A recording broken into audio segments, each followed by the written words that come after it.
Our top story in the BNN Bloomberg newsroom is inflation. We got a key data point this morning that showed that inflation in Canada rose at its fastest pace in 3 months in the month of December.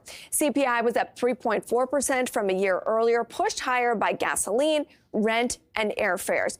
Core inflation also rose more than expected. And our next guest says until Canada solves its productivity problem, inflationary pressures are not going anywhere. Randall Bartlett is the Senior Director of Canadian Economics at Desjardins and joins us. Randall, thank you so much for joining us. Your high-level take on these numbers as we are a little bit more than 1 week from the Bank of Canada's next rate decision. Yeah, look, there wasn't a lot of good news in the inflation print today. When you unpack, what's underneath the hood of this reacceleration in headline inflation, you can see that that underlying inflation by a bunch of different measures moved higher in the month of December. And so whether that's the year-over-year sort of core inflation measures the Bank of Canada looks to, the median and trim, or the 3-month moving average of those measures, so the more near-term inflationary pressures, those moved considerably higher. And so really there's not a lot of great news under the hood of this inflation print. But I would say that when you look at Q4 inflation, it came in weaker than what the Bank of Canada had anticipated in its October MPR, and growth is tracking weaker as well. And so, at the end of the day, we think that while there wasn't a lot of good news in this one specific inflation report, overall the trend is in favor of the Bank of Canada.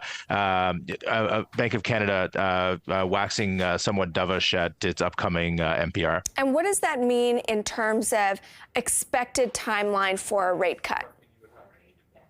So today's print hasn't changed our call for a rate cut coming in April of this year. We think that before the middle part of the year, the bank is going to cut, just given the fact that we do expect inflationary pressures to continue to trend lower over the next few months. And we think that the Canadian economy is likely to tip into a short and shallow recession in the first half of 2024. So those pieces combined, we think, are going to be sufficient in order to help the Bank of Canada justify moving rates lower before the middle part of the year.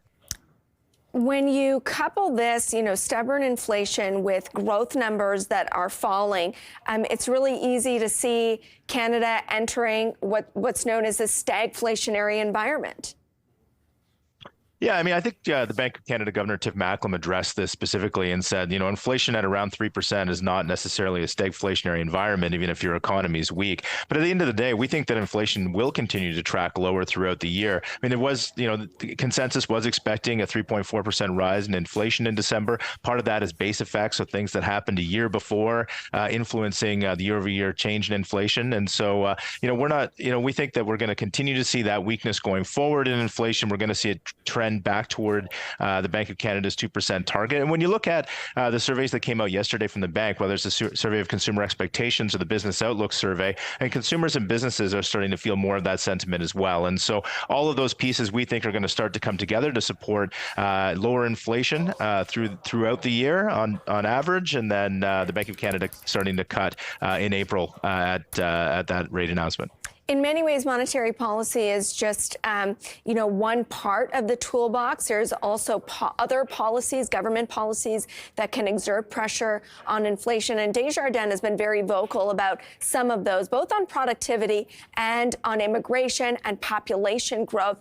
The Bank of Canada does have to deal with those other issues. And the larger one, as your team has pointed out, is our stubbornly problematic productivity. No, absolutely. I mean, the fact that we have such weak productivity in Canada certainly isn't helping to bring down inflation on a trend basis. There's absolutely no question that that's the case. And what we need to see is more investment across the board in terms of whether it's in digital technologies, whether it's in manufacturing equipment to start increasing Canada's overall productivity. But in the near term, we think that the boom that we're seeing in population, it has helped to keep wage growth more suppressed than it would be otherwise, because we are seeing a lot of the labor demand filled with particularly temporary labor. And so as we go forward and we see a weakening in hiring, we think we'll see population gains outpacing hiring, and that will increase the unemployment rate steadily throughout the year, but also help to bring down wage pressures as well as we get toward the end of 2024. So I guess on the population side, I mean, part of that could be welcome news, right, for the Bank of Canada that is looking for easing pressures in the job market. But I do get the sense that there has been this growing chorus of economists calling the pace of immigration a policy error. Yeah, well, I think that, certainly there are unintended consequences of the policies the federal government introduced. When you look at what we're seeing in terms of non-permanent residents driving population growth in Canada, many of them are coming through the International Mobility Program, which is basically an unrestricted program for employers to bring in temporary labor. And so certainly that seems to be what's driving a lot of the growth. And ultimately, that's something that's not particularly sustainable. We're seeing it show up in increased prices for rent, which is now driving a big driver of headline inflation, but also own shelter, and also increasing the costs and wait times of delivering public services like healthcare, and putting pressure on public infrastructure. And so across the board, I think there's this balancing act between needing to meet the demands of employers in filling vacancies, but at the same time addressing the pressure that is putting on other parts of the economy.